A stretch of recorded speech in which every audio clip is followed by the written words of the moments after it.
What's going on, everybody, and welcome back to another episode of Florida Men Are Good at Basketball. As always, I am your host, Zach Cronin, and today we're going to be talking about the Orlando Magic because I believe that they are going to make a tremendous jump this season, so much so that I am pretty confident in saying that they have the potential to be the fourth best team in the Eastern Conference. As it stands for me right now, we have the Boston Celtics at the top, the Knicks and the Sixers, the second and third best teams, although they are kind of interchangeable. On paper, Milwaukee does have the roster composition and the star power to be the fourth best team in the conference, and they should be the fourth best team in the conference, but I'm just not sold on them after their hiring of Doc Rivers and how mid they were during the second half of last season when he was the head coach. There are also teams like Cleveland, Miami, Indiana, all of them do have the potential to be among like the second tier teams in the East, but after seeing what Orlando did this offseason and just knowing that the floor they have, at mostly that being Paolo Banchero and Franz Wagner, I think that this team is probably going to be in like the 50 to 52 win space, and there is a non-zero chance that they put together a Cinderella style run in the playoffs. A lot of this begins with Jamal Mosley, and since they hired him, what was it, like 3 4 years ago, they've had one of the more impressive rebuilds. When he took the job back in 21-22, they've since gone from a 12-60 team who are now coming off a 47-35 season where they qualified for the postseason.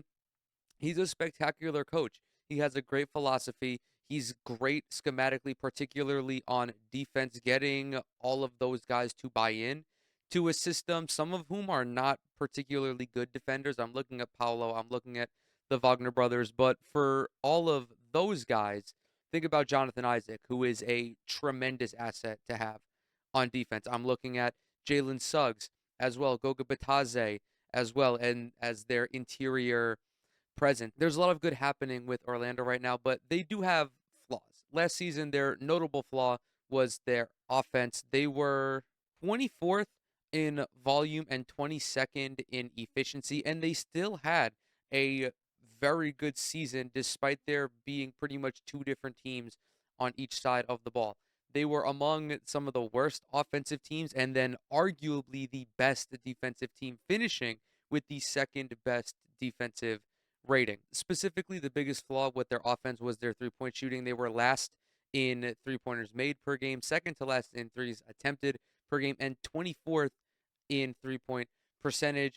They went ahead and remedied this by going out and grabbing probably the most perfect free agent for this team, and that being Contavious Caldwell Pope, the two-time NBA champion, is one of the most impactful 3-and-D guys in the league right now, and him hitting the market and signing with Orlando was absolutely huge. I don't think that anyone can overstate this signing. This acquisition, in conjunction with any developments that Paolo Banchero and Franz Wagner make offensively, drastically transforms the output of this team. KCP was a huge piece of the Nuggets title. He was a huge piece of the Lakers title. He's also the 11th best three-point shooter over these last 4 seasons. Among guys who have attempted more than 1,000 threes, only 10 have posted a better three-point percentage than him. Some of those include Jamal Murray, Kevin Durant, Steph Curry, Michael Porter Jr. There are 8, 9, maybe even 10 legitimately impactful players if you want to include Gary Harris or, depending on how highly you think of Corey Joseph. But just going down this roster, Isaac, KCP, Cole Anthony as well, Paolo, Wendell Carter, who is a solid interior presence for them should he be able to stay healthy. He played only 55 games last season. They are, however, still lacking a traditional point guard. Cole Anthony is not that. Jalen Suggs is not that. Gary Harris is not that. So maybe Corey Joseph finds a way to get into the rotation that way, but I don't really foresee that being a problem. Potentially later on in the postseason, if they do run into Philly or Boston, these teams that have legitimate championship abilities, that could be a little bit of an issue, but I'm not expecting Orlando to be a championship contender right now. I do think realistically they are in a position to make it to the second round, especially if they do finish as the fourth or the fifth seed and draw a matchup against Miami or Cleveland, potentially even, Philadelphia or Milwaukee if they get hit with the injury bug. But all of the advancements that this team is going to make is almost exclusively reliant on Paulo and Franz Wagner. And if they're able to, well, it's not a question of if they're able to improve. It's a question of how much they're able to improve. Paulo, as we know, is coming off of his first All Star selection, averaged a little bit above 22.5 points per game last season.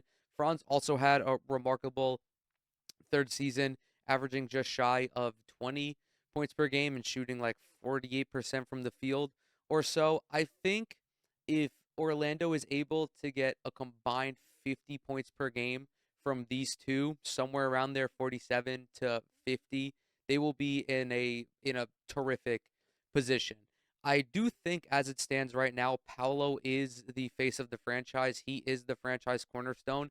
He does a terrific amount and a terrific array of things offensively. He is a burgeoning, well-rounded scorer. His three-point ball needs to be improved by a couple percentage points. I think last season he was a few ticks under 34%, which at this point is below average. And I would like to see him around 35, 36%, but that doesn't have to be a huge portion of his game. He's much better suited to getting into the paint, being a slasher, operating in the post because he does have great size, good strength, incredible athleticism as well. He is very like young LeBron in a way, just to a lesser degree, which when you're building a franchise, 10 out of 10 general managers would take like a little bit of a lesser version of LeBron.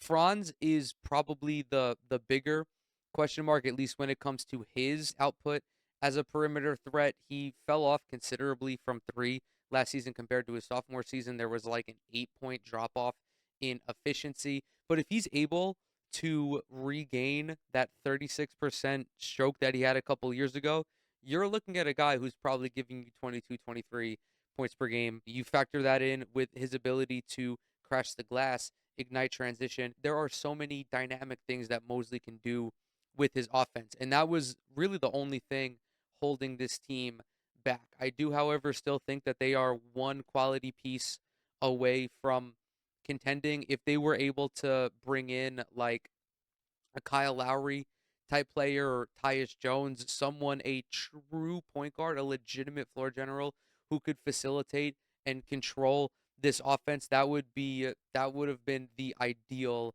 offseason for them. As it stands, I still think they're a year or two away from being a contender in the Eastern Conference, but the East is becoming a little bit more wide open. Obviously, Boston is still my favorite, at least, but everyone is beatable, at least outside of Boston. I really do feel, and I talked about this a couple weeks ago, I really do feel that Boston is like the most perfect basketball team heading into this season. Them and OKC, it's going to be hard to unseat either of those guys, but just with the way that the salary cap functions and the way the CBA is arranged, will they be able to keep these teams together 2, 3 years down the line? Orlando is in a perfect position to become the next premier team in the Eastern Conference. Just like off the top of my head, they do have that potential. It's like them in Indiana, obviously having Tyrese Halliburton, Andrew Nemhard, but they're I really do. I'm really confident that Orlando is going to turn a lot of heads this season, and they will become a focal point of the national media. And with that, I'm going to go ahead and close out this video. Thank you guys so very much for coming to hang out with me today. As always, everything I'm associated with is down in the description box below. Twitter, Instagram, TikTok. Subscribe to the channel. Leave a like on this video if you enjoyed it. Drop a comment as well. It really helps out with the algorithm. If you do any of those three things, you will become my new favorite person. And with that, I will see y'all in the next one.